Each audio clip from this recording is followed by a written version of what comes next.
Hello student, in this video we will discuss about Unit 11 Global Environment Issue Block 3 and BEVAE 181 subject of IGNOU. So let's start it.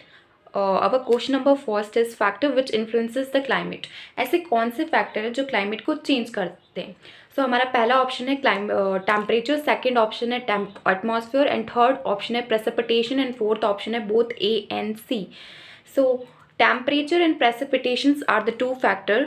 ऐसे दो factors हैं जो कि climate को change करते हैं और इस वजह से हमारा जो ऑप्शन डी है वो सही है. Second, full form of UNFCC. तो ये पहले भी आ चुका है प्रीवियस ईयर क्वेश्चन में. सो इसकी फुल फॉर्म है United Nations Framework Convention on climate Change. You have to learn this. Okay. Green house gases from the following. इनमें से कौन सी ग्रीन हाउस गैसेस है? Carbon dioxide, oxygen, argon, nitrogen. तो carbon dioxide जो होती है हमारी ग्रीन हाउस गैस होती है. So our right answer is option number ए.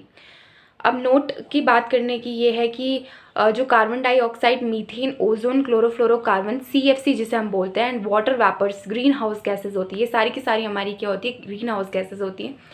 इनमें से अगर कोई कार्बन डाइऑक्साइड, अगर कोई ऑप्शन दूसरा ऑप्शन दिया होगा तो you have to learn these all these gases which is responsible for green house effect. Okay. और question number fourth, full form of IPCC. तो intergovernmental panel on climate change is the full form of IPCC.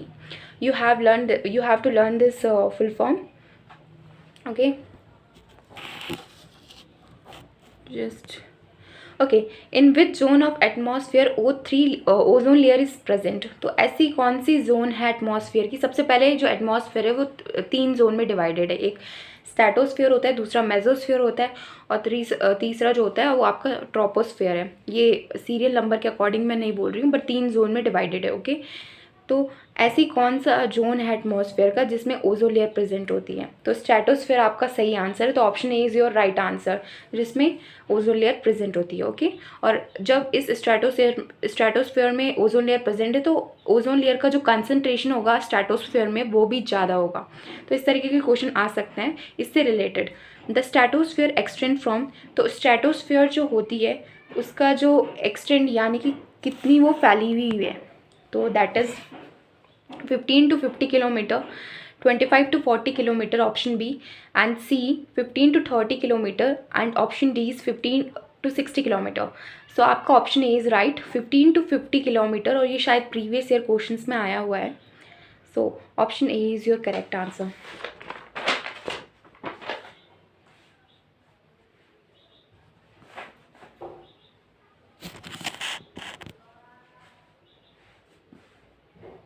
Okay. Which radiation is not absorb by ozone layer.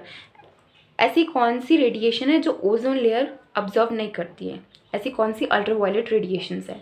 तो ultraviolet B, ultraviolet C, ultraviolet A, and ultraviolet B, and ultraviolet BC.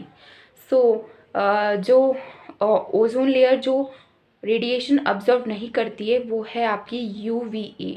Ultraviolet ए वो absorb नहीं करती है. ठीक है. और ये जो अल्ट्रावायलेट ए होती है लेस एनर्जेटिक होती है और इसमें काफ़ी ज़्यादा कम एनर्जी होती है और ये डेंजरस भी नहीं होती है ह्यूमन एनवायरनमेंट के लिए, या फिर ह्यूमन के लिए ये पर्टिकुलरली डेंजरस नहीं होती है. अल्ट्रावायलेट ए कम एनर्जी होती है इसमें.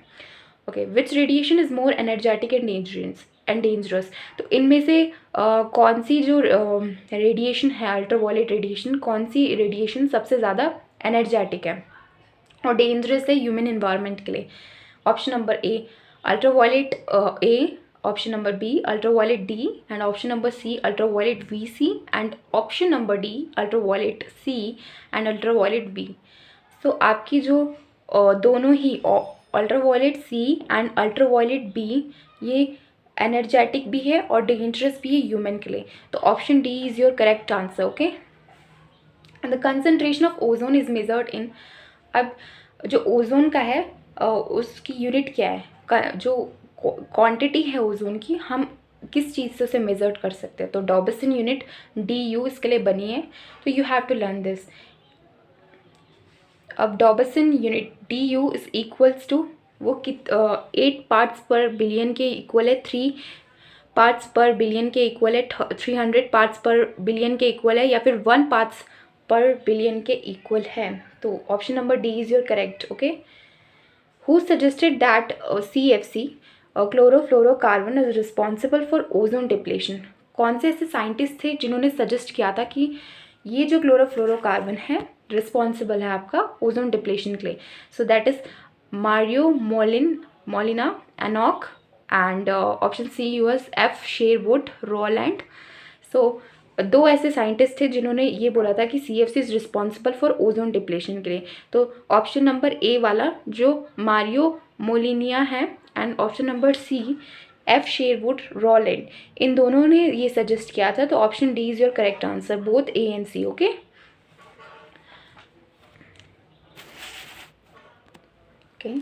pH of the rain in unpolluted area.